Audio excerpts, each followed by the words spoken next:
Assalamualaikum warahmatullahi wabarakatuh. Perkenalkan, nama saya Agustina Gebinda, NIM 1042132, dan teman saya bernama Salsabila Azriani dengan NIM 1042128, dan teman saya yang satu lagi bernama Arham dengan NIM 1042133. Baiklah, di sini kami akan menjelaskan materi mengenai hukum bisnis syariah sebagai tugas UTS untuk mata kuliah pengantar hukum ekonomi syariah.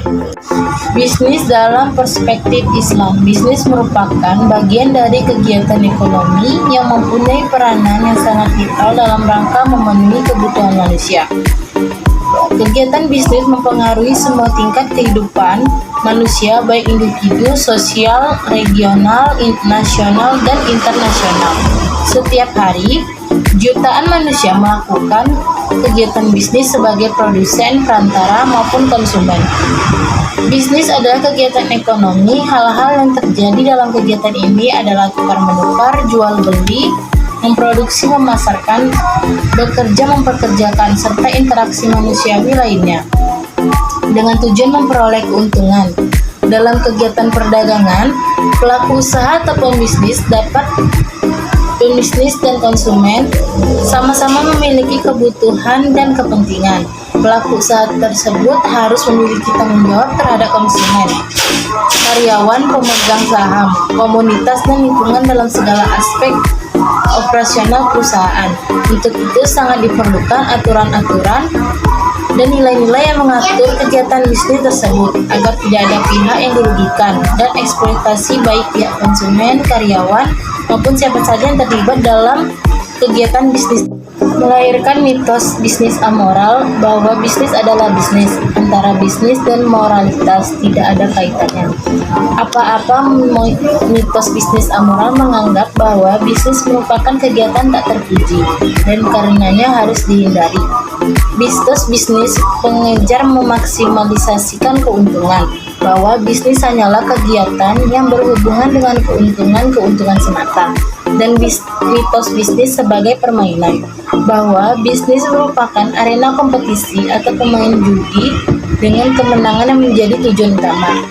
Dengan mitos tersebut, cita buruk bisnis akan mendapat legitimasi. Berbagai bentuk kecurangan terjadi dalam bisnis, seperti rendahnya solidaritas, tanggung jawab sosial, dan tingkat kejujuran, saling curiga, persaingan yang tidak sehat, penunggakan hutang, sogok menyogok, komersialisasi birokrasi dengan memotong relasi saingan untuk mematikan usaha saingan.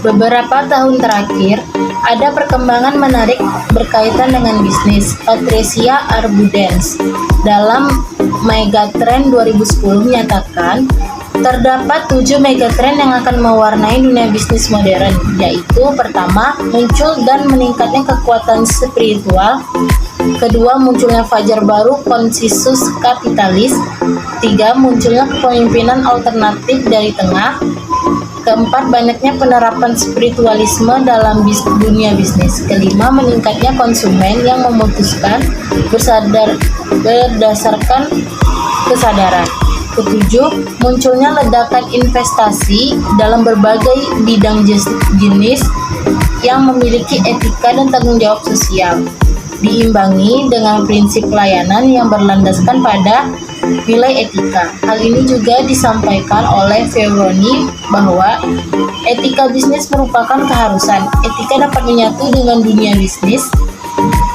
Tanpa etika, dunia bisnis akan menjadi suatu struktur yang tersendiri. Bisnis modern saat ini adalah bisnis yang diwarnai dengan persaingan yang ketat. Hal yang besar saja tidak cukup memadai. Kebutuhan dan tenaga profesional juga tidak kalah penting. Dalam tenaga profesional akan menentukan kekuatan manajemen dari profesionalisme suatu perusahaan. Namun tenaga profesional tidak hanya berdasarkan pada keahlian, keterampilan saja. Hal yang tidak kalah penting adalah komitmen moral mereka, disiplin, loyalitas, kerjasama, integrasi pribadi, tanggung jawab, kejujuran, perlakuan manusia yang manusiawi, dan sebagainya. Selain itu, hal yang penting dalam persaingan bisnis adalah pelayanan terhadap konsumen. Hanya saja perusahaan yang mampu memberikan pelayanan terbaik pada konsumen yang akan sukses. Bentuk pelayanan terhadap konsumen antara lain mempertahankan mutu barang dan jasa,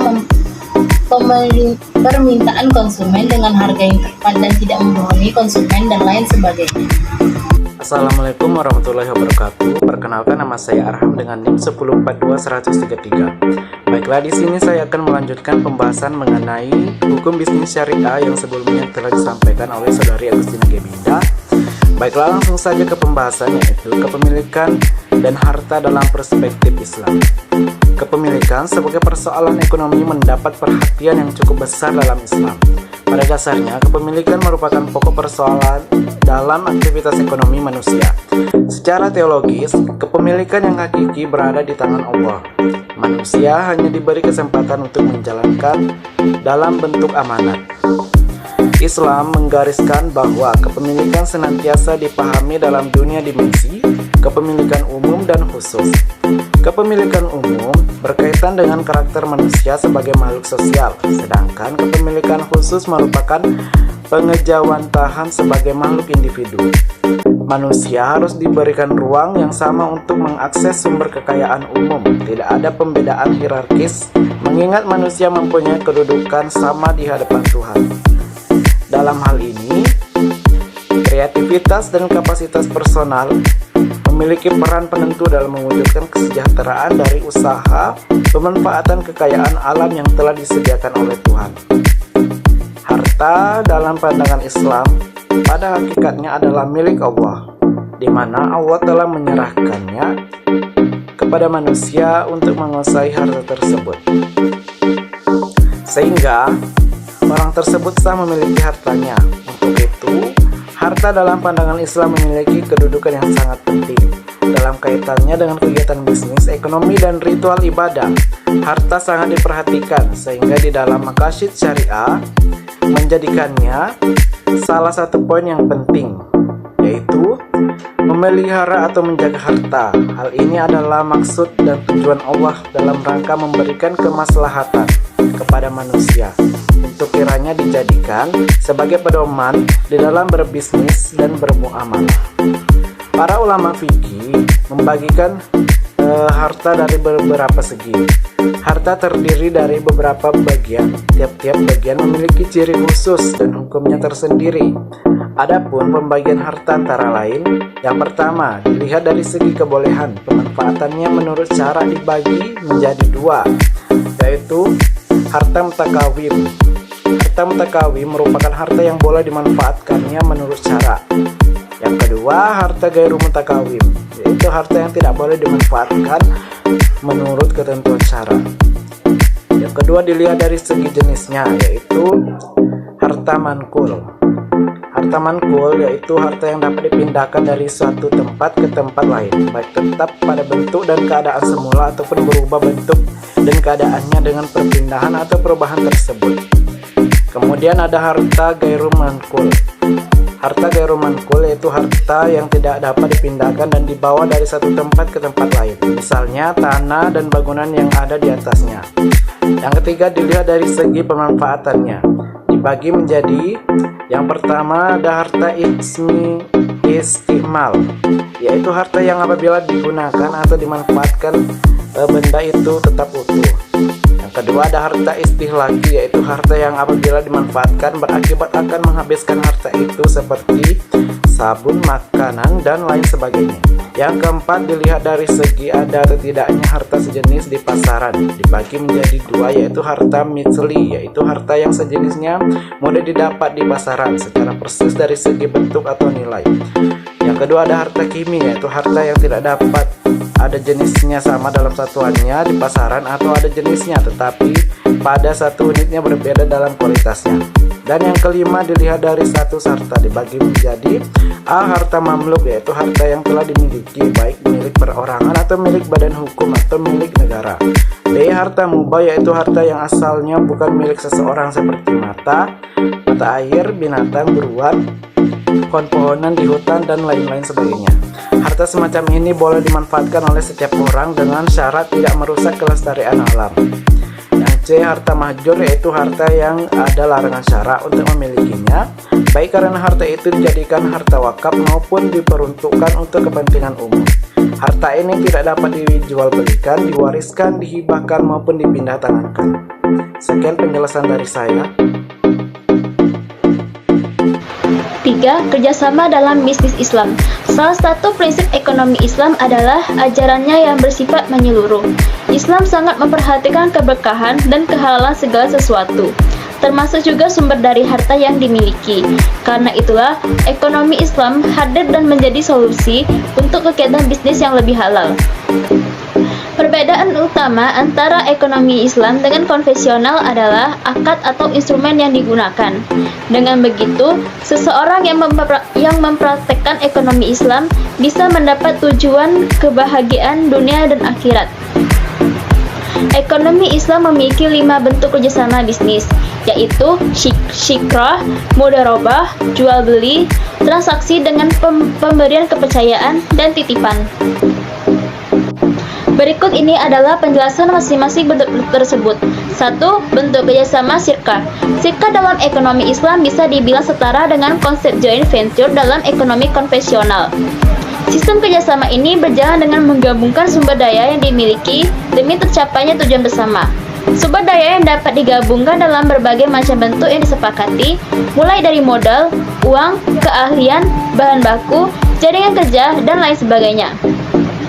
Bentuk kerjasama syirkah umumnya dilakukan oleh 2 orang atau 2 pihak, dan bisa juga lebih dari itu. 2. Bentuk kerjasama mudharabah. Mudharabah adalah bentuk kerjasama yang melibatkan 2 pihak, yaitu pemodal yang disebut sahibul mal dan pelaksana usaha yang disebut mudharib. Hasil dari bentuk kerjasama ini sering disebut sebagai bagi hasil, dan presentasi bagi hasilnya ditentukan terlebih dahulu sesuai kesepakatan. Dalam bentuk kerjasama ini, mudharib memiliki kewajiban untuk mengembalikan modal yang dia pinjam serta membayarkan keuntungan sesuai kesepakatan. Dilakukan sesuai dengan besaran yang disepakati dan dalam rentang waktu yang telah disepakati juga. 3. Bentuk kerjasama jual beli atau murabaha. Bentuk kerjasama jual beli dalam Islam juga sering disebut murabaha. Dalam bentuk kerjasama ini terdapat kepemilikan barang antara penjual dan pembeli. Bentuk ini adalah bentuk kerjasama yang paling umum dalam ekonomi Islam. Ada beberapa bentuk akad yang boleh dilakukan dalam murabaha, yaitu bisamanil ajil, salam, istisna, istijar, ijarah, dan sarf. Bisaminal ajil adalah transaksi jual beli yang dilakukan dengan penetapan harga yang berbeda untuk pembelian tunai dan angsuran. Salam artinya yaitu transaksi jual beli secara tunai namun barang ditunda sesuai kesepakatan. Istisna adalah transaksi jual beli dengan sistem pemesanan pembayaran dilakukan saat pengambilan barang. Ijarah artinya transaksi jual beli jasa baik dalam bentuk penyewaan barang, tenaga, atau keahlian. Sarf adalah transaksi jual beli mata uang antar negara. 4. Bentuk kerjasama pemberian kepercayaan. Bentuk kerjasama ini merupakan perjanjian atas penjaminan atau pembayaran hutang dengan pemberian kepercayaan. Dalam melakukan kerjasama ini, ada beberapa akad yang umum digunakan.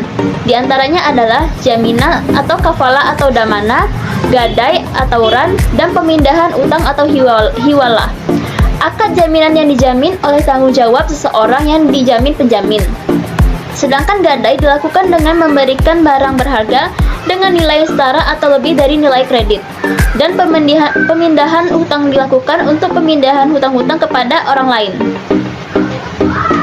5. Bentuk kerjasama titipan atau wadiah. Bentuk kerjasama ini dilakukan dengan menitipkan barang berharga yang dimiliki seseorang kepada orang lain yang dipercaya. Selama masa penitipan, maka orang tersebut dapat memberikan biaya jasa penitipan kepada orang yang dititipkan. Selain 5 bentuk kerjasama yang telah disebutkan, ada bentuk kerjasama. Bentuk kerjasama ini disebut dengan wakalah. Dalam bentuk kerjasama ini, seseorang boleh menitipkan atau memberikan kekuasaan kepada orang lain untuk menyelesaikan transaksi miliknya, seperti transaksi rumah, surat berharga, dan lain sebagainya. Bentuk transaksi ini umumnya dilakukan antara seseorang dengan manajer investasi yang dia pilih. Sekian pemaparan materi dari kelompok kami.